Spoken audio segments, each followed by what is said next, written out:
of the other plagues up until this point, and it got a little bit redundant, got a little bit repetitive. Moses goes to Pharaoh, hey, let my people go. Pharaoh says no, something bad happens. Surprise, surprise. Moses goes to Pharaoh again, let my people go. Pharaoh says no, bad things happen, and we go through that cycle over and over and over again. But something is finally going to give way. Something is finally going to change. Remember, it is not a surprise to Moses after plague number 2 that Pharaoh's going to say no. Why? Because God told him Pharaoh's going to say no. From the very beginning, God told Moses, you're going to go to Pharaoh, and what's Pharaoh going to say? No.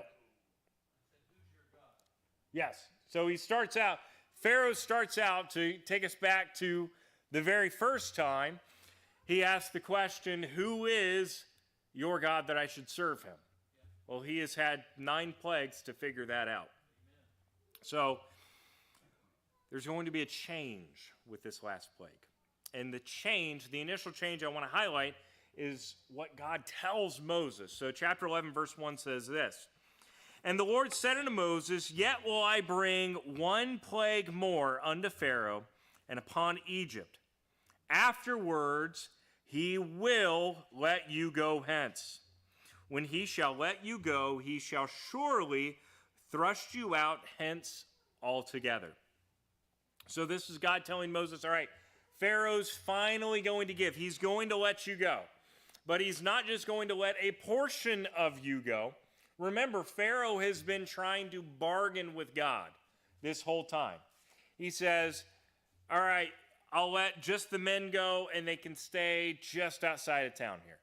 And he says, all right, you can take the women and children too, but the animals got to stay. There's no more of that that's going to happen. When Pharaoh says that they can go, Pharaoh's going to say, you can all go, and Pharaoh's going to say, get out of here as quick as you can. So that is the initial change. Now, God gives more instruction in verse 2.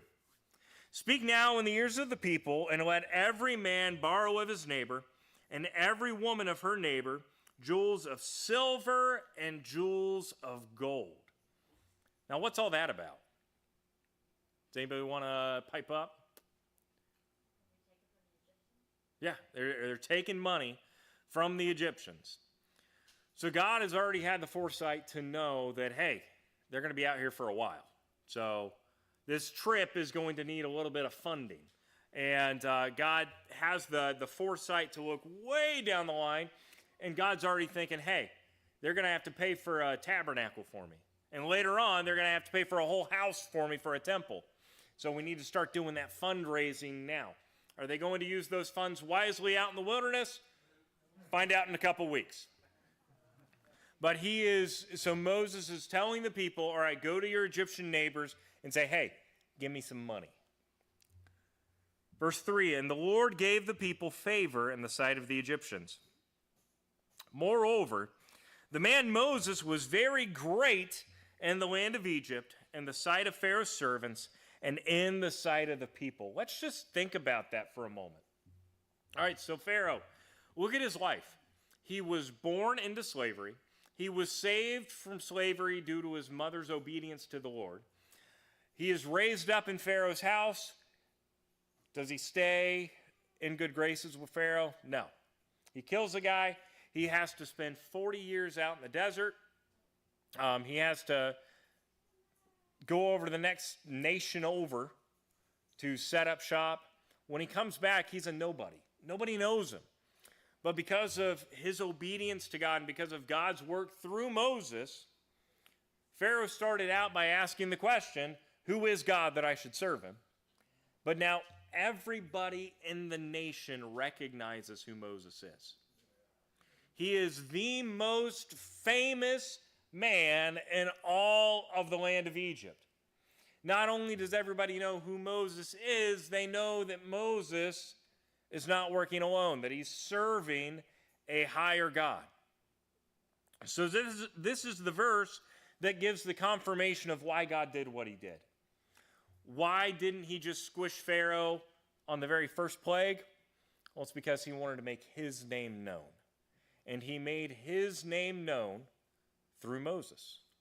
And we get that confirmation here that Moses was a very great man in the land of Egypt, in the sight of Pharaoh's servants and in the sight of the people. So from the top down, everybody knows who Moses is at this point in time. All right. So what does Moses do?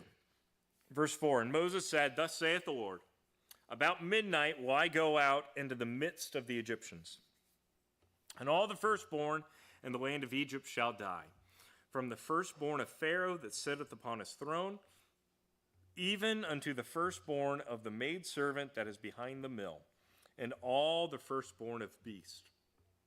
So this is going to be something that is all-encompassing, and I think that he gives us a little bit of insight into social status in this verse. So from the very top, you see Pharaoh, and then the very bottom, you see the woman who was grinding at the mill. So that woman who was doing the mill work, which was back-breaking, brutal work, she is the lowest rung of the social ladder. From the top to the bottom, nobody is going to be spared, not even the animals out in the field. And there shall be a great cry throughout all the land of Egypt, such as there was none like it, nor shall there be like it any more. But against any of the children of Israel shall not a dog move its tongue against man or beast, that ye may know how that the Lord doth put a difference between the Egyptians and Israel. So it's one thing if in the land of Goshen they don't get a hailstorm. It's another thing if every single Egyptian household, somebody is going to die. In the course of one night, every single home is going to have a dead body in it.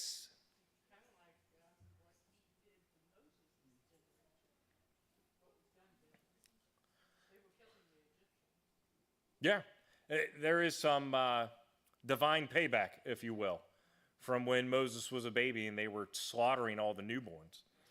But it's not just, so the difference with God here, though, is that, yeah, even if your firstborn is a day old or your firstborn is 20 years old, nobody's going to be spared. So there is the divide. God is breaking apart Israel from Egypt. And this is the most brutal instance of that, because every Egyptian household is having a funeral. Every Israeli household, everybody's alive. Everybody's well. And all these thy servants shall come down unto me and bow themselves unto me, saying, get thee out, and all the people that follow thee, and after that I will go out. And he went out from Pharaoh in a great anger. And the Lord said unto Moses, Pharaoh shall not hearken unto you, that my wonders may be multiplied in the land of Egypt. And Moses and Aaron did all these wonders before Pharaoh, and the Lord hardened Pharaoh's heart, so that he would not let the children of Israel go out of his land. So God is giving one last call, one last opportunity for Pharaoh. Hey, Pharaoh, let the people go, or it's going to be worse than you could ever imagine. All of the other plagues, Pharaoh on his throne, in his high tower, if you will, he was able to insulate himself a little bit from the problems that arose with each of the plagues. But with this one, his own son is going to die. And remember, so we talked about Amenhotep's mummy, Pharaoh's mummy, Amenhotep II, how we looked at the picture with all the boils on him, and it was gross. And how we talked about Amenhotep in his burial tomb. There is a prince who is buried there, his oldest son, and how it was not Amenhotep's oldest son who took over, but the next in line. Why? Because the oldest dies right here in Exodus chapter 12. So is Pharaoh going to listen before calamity finally strikes, or before calamity strikes the last time? The answer is a resounding no. All right, let's get into chapter 12, because this is where it starts to get interesting. So, the Passover is going to be talked about in 3 separate occasions over the next 2 chapters. And we're going to get a lot of detail about this feast, and this is the feast that's going to last throughout all of the rest of Jewish history. This is going to be their biggest holiday, their biggest feast. This is their biggest time of remembrance. Why? Because this is the feast that they have to celebrate God delivering them out of Egypt. So Moses is going to not only tell them what to do on the first Passover, but he's also going to set the rules for every Passover that has happened since then. So as we go through this, we're going to read through some of the instructions Moses gives. Some of the instructions are just for the first one. Why? Because there's some very practical reasons that they're going to do what they do. And that may not make sense, so let's just get into it and read it. And the Lord spake unto Moses and Aaron in the land of Egypt, saying, This month shall be unto you the beginning of months. It shall be the first month of the year to you. So what is the first thing of note about Passover? Is that the whole year is going to now center around this Passover feast. This is now New Year's Day to you. Why? Because the calendar starts over. Because the clock starts anew. Because life is going in a new trajectory. There is some spiritual undertones there about salvation, that when you get saved, the clock starts over. Your life is started anew. The old man has died. The new man is here. And that's what we're going to focus on. So there are some recurring, we're going to look at the physical things, but we're also going to try to parallel some of the spiritual things. So this is now the first day of the year's Passover. Speak ye unto all the congregation of Israel, saying, In the 10th day of this month, they shall take to them every man a lamb, according to the house of their fathers, a lamb for an house. And if the household be too little for the lamb, let him and his neighbor take unto his house, take it according to the number of the souls, every man according to his eating shall make your count for the lamb. Your lamb shall be without blemish, a male of the first year. Ye shall take it out from the sheep or from the goats, and ye shall keep it until the 14th day of the same month, and the whole assembly of the congregation of Israel shall kill it in the evening. So we're starting to get some imagery here, right? This is some imagery that should be very familiar to you as a born-again Christian. But they're saying up here in verse 3, on the 10th day, now you're on the 14th. So what happened between the 10th and the 14th? So this is not a single day holiday. This is a holiday that spans over the course of a week or so. So what you're asking is what goes on between day 10 and day 14? All right, let's read through it one more time. And the 10th day, take to every man a lamb for the house. Okay? And then if you only got 1 or 2 people in the house, you can't afford a lamb, go with your neighbors, go together, you buy a lamb together. It describes what the lamb should be like, without blemish, a male in the first year. Take it out from the sheep or the goats, and shall keep it till the 14th day of the same month. So what he's really just saying there is pick out your lamb on day 10 and set it aside till day 14. So there is a ritualistic, I don't know if that's a proper word to use for it or not, there's a ritualistic method that they're going to use through Passover. And again, that's the discussions we have about the old law versus the new law. There are very regimented things that they had to do. Why they had to do them? Because God told them to. That's why. So they pick out the lamb. And then I like as we read through it where they grasp hold of this lamb and then they make it their own. Again, we're talking the spiritual parallels. when you're talking about Christ, he is just a lamb if you don't know him. But when you accept him, he's your lamb. He is your covering for sin. And you should keep it to the 14th day. The same month, the whole assembly of the congregation of Israel shall kill it in the evening. So he's giving very specific instructions about what to do with this lamb. But this isn't about the 10th plague, is it? This is just about Passover in general. This is what they're going to be doing 500 years after this night. This is something that he's establishing something greater here. So the Passover, there's some very practical reasons why Passover is celebrated the way that it is. But he's not just establishing something for that night. He is establishing something that's going to remain well beyond all of them are dead. So verse 7. And they shall take of the blood and strike it on the two side posts on the upper doorposts of the houses, wherein they shall eat it. And they shall eat the flesh in the night, roast it with fire and unleavened bread, and with bitter herbs they shall eat it. Eat not of it raw, nor sodden at all with water, but roast with fire. His head with his legs and the purtenance thereof, and ye shall let nothing of it remain until the morning. And that which remaineth of it in the morning ye shall burn with fire. So what's the next set of instructions? All right, this now has to do with what's going on that night. So they kill the lamb, they take the blood, and they put it on the doorpost. Like, this is all, you're all familiar with this part of the story. After they do that, they eat the flesh, they roast it with fire. They don't put it in water. And again, I don't know why God gives each of these instructions. I just know that God's instructions matter. They don't let any of it. There are no leftovers from the lamb. Yeah. Yes, so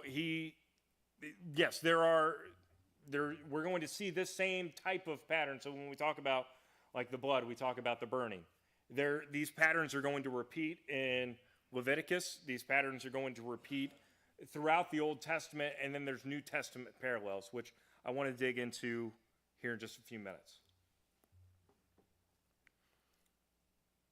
Verse 11, and ye shall eat it with your loins girded, and your shoes on your feet, and your staff in your hand, and ye shall eat it in haste. It is the Lord's Passover. All right, what is the point of this instruction right here? Yeah, get ready to go. So we've got all the spiritual matters that we're talking about. Verse 11 is straight practical. God is prepping them. All right, you guys are going to have to leave. Why is it the feast of unleavened bread? Who here makes bread at home? We got a few people. How long does it take for your bread to raise? So you mix it in, you put the yeast in, you got to let it sit there, right? Hour and a half? Yeah, there's a process to it, right? So if you've got to get out of town, are you going to start baking bread? No, you're not going to have time for it to rise. Clarissa, when she makes her bread, she starts it the night before she's going to bake it. The reason it's unleavened bread is because they had to go. After they eat, they got to eat and they got to get out of town. So this is a very practical instruction here. And this is when we talk about instructions that are going to remain and the instructions that, hey, this is just for the first one. This is one of those instructions that's just for the first Passover. You go to Jerusalem today, they're not going to eat Passover standing up. They're not going to eat Passover with their loins girded up, ready to go. No, they're going to remember it, but they can now rest. They don't have to leave town. Why? Because they've already been delivered. So that's a very practical commandment God gives there. Well, the other thing, too, is the firstborn of the animals is going to die, too. Yes. So there's a lot of firstborn discussion that's going to go on tonight. But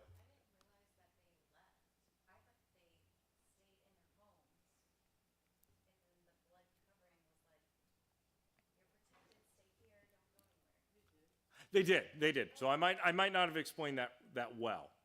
So God is going. They're going to paint the doorposts, and then the instruction is, all right, stay inside. Then why did they get ready to leave? Because first thing in the morning, when the Egyptians figured out what happened, then they got to go. So yeah, we got to make sure we get our events in order here.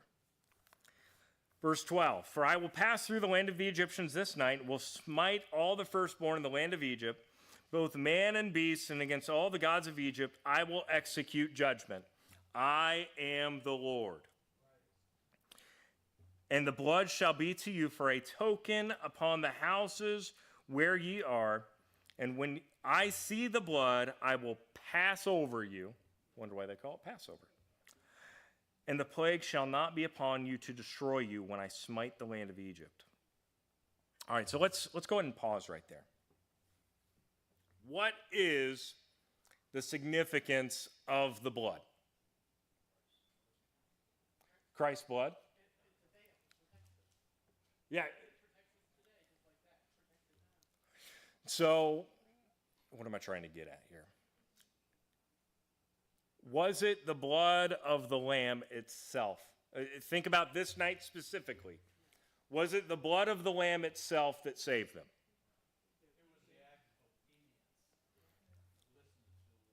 It was the obedience. Look. It was his instructions how to be saved. Yes. And it was a public declaration too. You know, everybody could see that, including the Egyptians. So I think it had several meanings, but it was another way of showing he was God. Yes. So the word I'm wanting to zero in on is the word token there. So it is just the showing of the obedience. The lamb's blood, there was nothing mystical about the lamb's blood that night. It was just that God saw it, and he knew, all right, that's one of mine, and I'm going to pass over.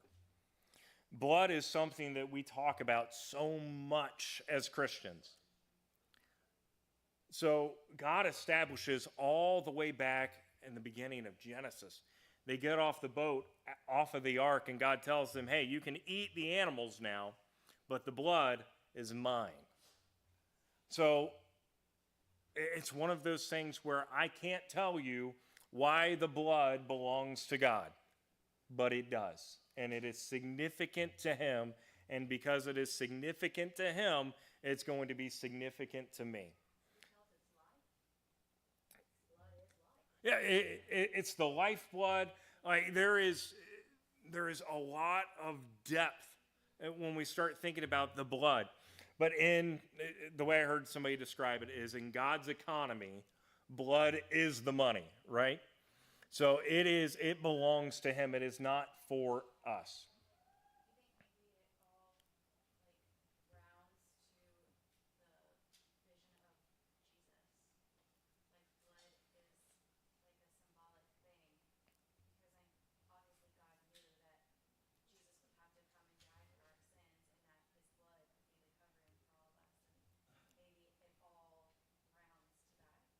So that's why I posed the question at the bottom of this slide. So, and this is just open discussion. Do you guys think that the Passover, so the significance of the blood in the Passover, do you think that informs what had to happen to Jesus, or is it the other way around? So what I'm trying to say is, did Jesus have to die? Did Jesus' blood have to get shed because of what happened at Passover to be a reflection of it? Or is Passover a reflection of the cross?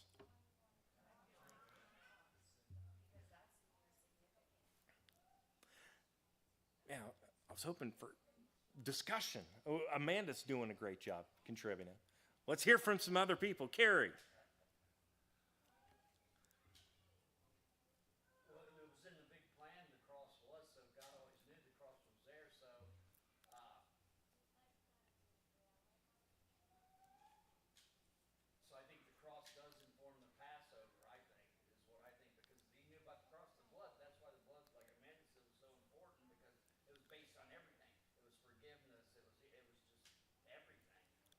Yeah. So I'm not looking for a right or a wrong answer here, just so everybody knows. Well, I think on the cross, Christ died. His blood is a veil for our sins, covers our sins. So The Passover was definitely a representation of Christ, the firstborn, the perfect. It was set aside for 4 days for inspection to make sure it was blemish free. So Christ, thinking what he went through before he hung on the cross, and blood is significant. Even when Cain and Abel, God said, his blood cries to me from the earth. And so it's always been very significant in the coming of Christ, I think. good discussion. Christ was first, so the cross had to be first, right? I mean, he was always there. Christ from the beginning, so they knew that the cross was going to happen, and that's why Christ, that I think the cross, Passover mimics what the cross did. Yeah. So what I'm getting at here is that these two things are very intentional. These two images of Passover and the cross. It's very intentional that God made these two things look like one another. It's very intentional that when John the Baptist saw Jesus when he was in the River Jordan, he said, "Behold, the Lamb of God, which taketh away the sins of the world."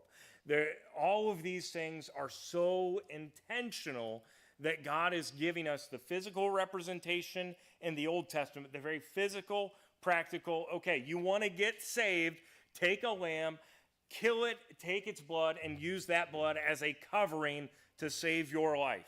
That is a very practical, tactile thing. You could grab the lamb, you could feel its fur, you could slit its throat, you could feel the blood, you could take the brush and put it over the doorpost and see the hand of God's salvation work. But then you look to us. Do we do that? No. But we can picture it. We can imagine it. We can know what it must have felt like that night on Passover. And when we look to Christ, he is the fulfillment of that, the ultimate image of that. And so I'm going to read just a few verses here from Hebrews chapter 10. And I've got Hebrews 10, 1 through 12 written down. I don't know if I'll go through all 12 of them or not. I think verse 1, the first half of verse 1 summarizes it really well. For the law, having a shadow of good things to come, and not the very image of the things, can never with those sacrifices which they offered year by year continually make the comers thereunto perfect. So what the writer of Hebrews is saying is that the law, so the Old Testament, is just a shadow of the things to come. It's not the thing itself. So to answer the rhetorical question I posed, I believe it is the cross that is informing retroactively what they had to do at Passover. God looked down through the eons of time. The Bible says that before the foundations of the earth were laid, God knew who was going to get saved and who wasn't going to get saved. So if he knows that, he knows the process in which it has to happen. God knew before sin ever came into the world, God knew that Christ would have to die on the cross and that his blood would have to be shed in your place. So what God did is he took some 1,500 years before Christ ever came and gave us an entire half of the Bible with images of what was going to come later. The Old Testament is just giving us a preview. It is the physical representation of a spiritual reality. Christ is the spiritual reality.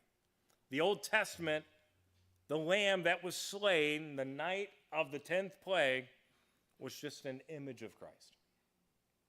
So we've talked about, we've used the word typology once or twice in this study. Typology, to be a type of Christ. That just means to be an image of Christ. I was thinking about Isaac, and God provided the sacrifice, and that's exactly what he's done for us. Yeah, that's another great example of it. So Isaac, the firstborn son of promise. I know he wasn't the firstborn, but he was the firstborn son of promise who was going to be given up. And then the angel of the Lord appears and said, and Abraham says that God will provide himself a lamb that's going to come in Christ. So as we go through the Old Testament, and why am I going down this rabbit trail? It's because whenever we read through the Old Testament, there's a lot of stuff we just don't get.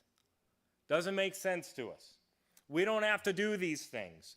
Why did they have to do these things? It's because the temporal physical thing, it's not the real thing, right? What do I mean? Everything around us is not eternal. Our flesh, our bones, the things you see, the things you touch, if you can touch it, it's not going to last. But the entire Old Testament is built on the tactile. It's built on the human experience to reflect a spiritual reality. You can look at the temple, the temple that Solomon builds as an example of this. God gave Solomon very specific instructions on how to build his house, how to build God's house. Why did the instructions have to be so specific? It's because that temple was a reflection of the things in heaven. It is a one-to-one. The Old Testament temple is a one-to-one reflection of God's throne room in heaven, if you want to think of it that way. It's no different here. The physical reality is to show, or the physical thing is to show us the spiritual thing. It's for us to understand it. I can't understand what it means for the Son of God to die on the cross and what his blood has to do with my sin. We can think about it, we can try to reason through it, and we can make progress in that. But at the end of the day, I don't know why God thinks the way that he thinks. It's not my job to understand why God thinks the way that he thinks. I think a lot of people get hung up on trying to do that, and it's just not. It's an impossibility. We just have to have the faith. The faith is our muscle to believe. God's got it under control. It's not an easy thing all the time, but I think that's, you just can't sit there and dissect that. You can't do it. You can't. His ways are They're above our ways. His thoughts are not our thoughts. Right? I don't know. Somebody asked, well, why do you guys talk about the blood so much? Why? Because God tells us to. It's as simple as that. I don't get how Christ's blood, Jesus, the man Jesus, how his blood, how it fell to the earth and how I can get saved through his blood. I can understand, though, that God says, hey, judgment is coming, and I need you to show that you are one of mine with this covering of blood. I can understand that. So that's why he gives us the physical, so he can help us understand the spiritual. Does anybody have anything else before we move on? One unrelated question. Okay. This will throw you. Is this Ramadan? Because I know they only do the first 5 books of the Bible. But I don't understand where Ramadan falls in there. Because right now they're going through that. I don't believe it would be. Is it related to this or is it related to Easter? Because they don't believe in the Easter. Yeah, Ramadan. Isn't it like a month long? Yeah. But it's a fasting thing. It's a fasting just during the daylight. Yes, right. Just during the- They cheat. At dark they eat it. Yeah, they have they just have a big dinner. With the first 5 books. Yes, and that's going to be your homework to report back to us next week.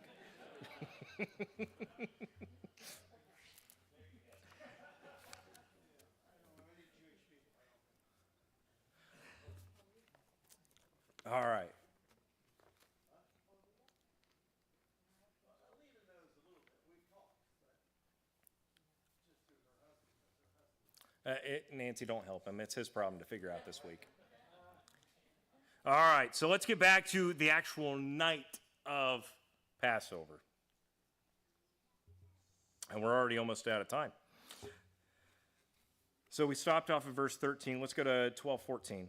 And this day shall be unto you for a memorial, and ye shall keep it a feast to the Lord throughout your generations, and ye shall keep it a feast by an ordinance forever. 7 days shall ye eat unleavened bread. Even the first day shall ye put away leaven from your houses. For whosoever eateth leavened bread from the first day until the seventh day, that soul shall be cut off from Israel. God is not messing around.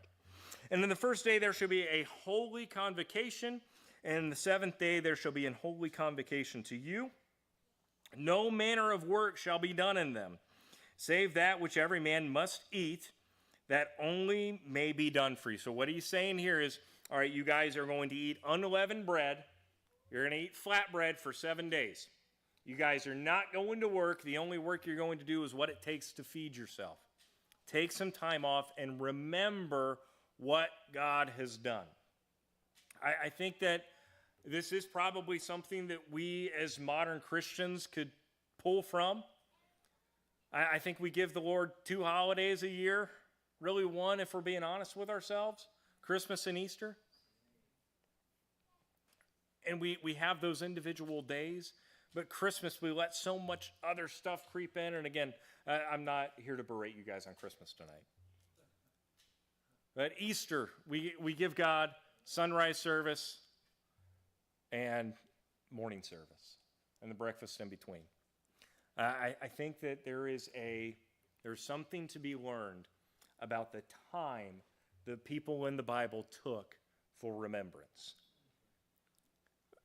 And I think that applies to everything from funerals. We talked about Joseph when his dad died, the time of mourning, to Passover, a whole week is dedicated. I think sometimes a lot of our mental health issues are because we don't take the time for remembrance, for grief, for the good things, for the bad things. We just need to slow down a little bit. Now, that's easy to say. It's hard to do when life is going on. But I think it's something that we should just be aware of. All right. In the first month, on the 14th day of the month at even, you shall eat unleavened bread until the 20th day of the month at even. 7 days shall there be no leaven found in your houses, for whosoever eateth that which is leavened, even that soul shall be cut off from the congregation of Israel, whether he be a stranger or born in the land. Did you catch that? Whether you're a natural-born Jew or you're grafted in, if you do not follow this, you are going to be cut off. You shall eat nothing leavened, and all your habitations ye shall eat unleavened bread. And I'm going to go ahead and stop us right there for tonight. But Sam, can you go forward to the last slide? So this is something that is observed to this day, right? So the Jewish people observe Passover.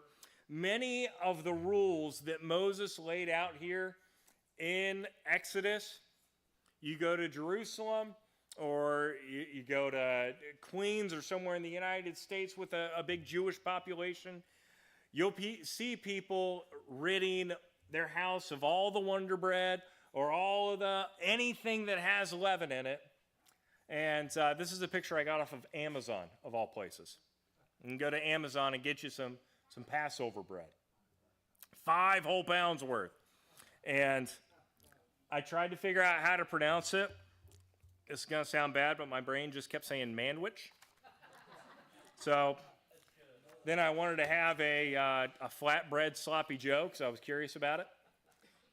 But this is something, so when we talk about Moses establishing Passover here, to you and I, it's just something in the Bible. But to a Jewish person and to a Jewish Christian, to a born-again believer who just happens to be Jewish, it still matters. This is still a continual thing. Yeah, they don't sacrifice, and we could talk about those reasons why some other time. They don't go through the sacrificial process, but the things that Moses prescribes here, people are still doing. To the point where, you can go on Amazon and you can buy some Passover bread. 2-day Prime. You can have it here by Friday. But probably. I heard some of the substitutions. I heard that at the Burger Kings in Israel, the Whoppers do not have a bun during Passover. They have some kind of potato-based bread. I always heard it tastes terrible. But I guess during Lent here in America, we get the fillet of fish, which is something. But does anybody have anything else tonight? I know this one was a little bit different. I think it's all good discussion. I think it's all worthwhile discussion. I told you we'd get to the Exodus, the namesake of the book, but I guess that'll have to wait till next week. Does anybody have anything before we come to a close? All right. Well, if you would please stand tonight.